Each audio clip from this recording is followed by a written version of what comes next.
Hello everyone.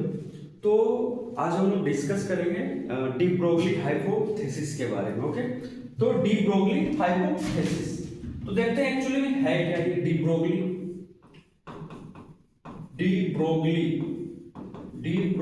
Hypothesis.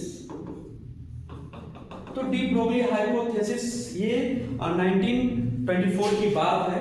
ये क्या बोले कि मैटर जो है ना, मैटर वो दो तरीके से बिहेव कर सकता है। ठीक है, मैटर जो है वो दो तरीके से बिहेव कर सकता है। एक आपका है वेव के फॉर्म में और एक आपका है पार्टिकल।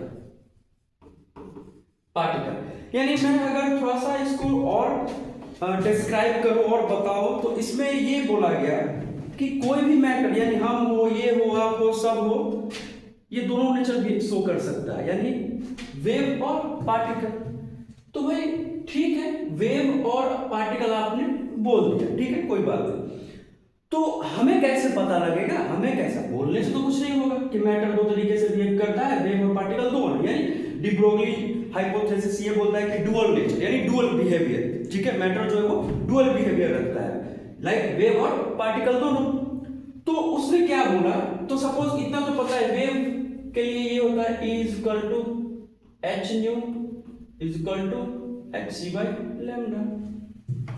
पार्टिकल के लिए E इज इक्वल टू पता है एम सी स्क्वायर। ठीक है, तो जैसे इन्होंने बोला कि जो मैटर है वो दो तरीके से बिहेव कर सकता है, वेव और पार्टिकल। अब हम कैसे करेंगे और कैसे इन्होंने बताया उसके आगे हम लोग देखते हैं। ठीक है, तो सपोज मान लीजिए ये आपको दिख रहा होगा इधर कि H C by lambda is equal to M C square लिख सकते हैं, है ना, एम सी स्क्वायर लिख सकते हैं। तो एक सी से एक इधर, ठीक है, तो h by lambda is equal to M C speed of light. तो c को रिप्लेस कर दें यहां से v से। ठीक है, तो h by lambda is equal to M V हो जाएगा। ठीक है, तो lambda is equal to h by M V आ जाएगा, h by M V, where h और where h is Planck's constant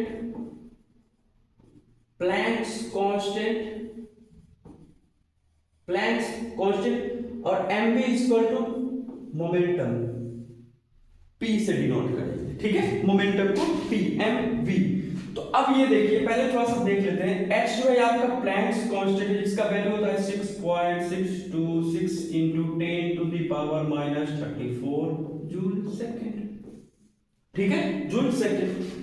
तो इन्होंने क्या बोला, जब ये रिलेशन समझना है, ये डी ब्रोगली हाइपोथेसिस में lambda is equal to H by M V, ये तो कांस्टेंट रहेगा, प्लैंक्स कांस्टेंट, मास और वेलोसिटी है कि नहीं। तो लैम्डा जो है इनवर्सली प्रोपोर्शनल टू मास,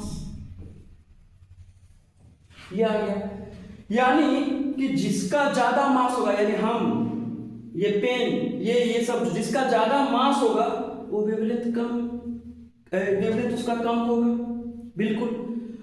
तो माइक्रो और मैक्रोस्कोपिक बॉडीज, माइक्रो कहने का मतलब इलेक्ट्रॉन, सच जस्ट लाइक इलेक्ट्रॉन, यानी इलेक्ट्रॉन का मास बहुत कम होता है, तो उसका लैम्डा क्या हो जाएगा, ज्यादा आएगा।